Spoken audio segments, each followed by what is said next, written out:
mengenal Menteri Koordinator Jokowi? Cek. Kalian udah tahu belum nih 4 Menteri Koordinator Kabinet Jokowi? Iya, gak cuma panitia acara dong yang harus ada koordinatornya, kementerian juga harus loh. Apalagi mereka berada di bawah arahan langsung dan bertanggung jawab sama presiden nih. Tugas mereka ya untuk mengkoordinasi, menyinkronkan rencana, dan mengendalikan urusan kementerian sesuai bidangnya masing-masing. Bisa dibilang, Menteri Koordinator ini ketua dalam setiap bidang. Kita bahas salah satunya yuk, yaitu Bapak Erlangga Hartarto yang menjabat sebagai Menteri Koordinator Bidang Perekonomian. Pak Erlangga diberikan kepercayaan lagi oleh Pak Jokowi untuk menjabat sebagai menteri, setelah sebelumnya ia pernah menjadi Menteri Perindustrian.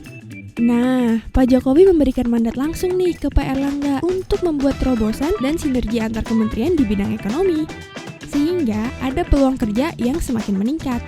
Selain itu, ia juga harus mengembangkan kawasan ekonomi khusus atau kawasan industri lainnya, agar bisa mendorong lahirnya industri unggulan berbasis ekspor dan substitusi impor di Indonesia. Intinya, Pak Menko punya tugas untuk memastikan ekonomi Indonesia berjalan dengan baik dan banyak melakukan terobosan baru demi masyarakat luas.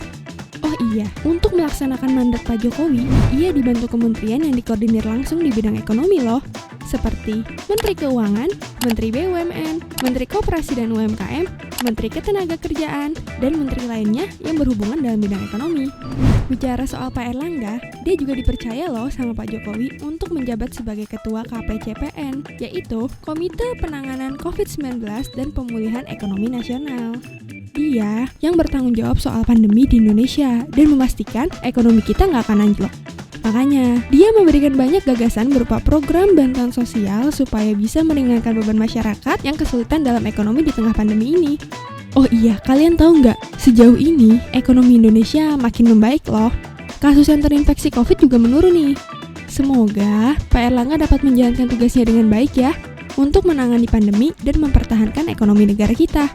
Kira-kira begitulah gambaran singkat soal Menteri Koordinator Bidang Ekonomi kita. Nah, kalian mau tahu nggak nih menteri lainnya? Jangan lupa komen di bawah ya.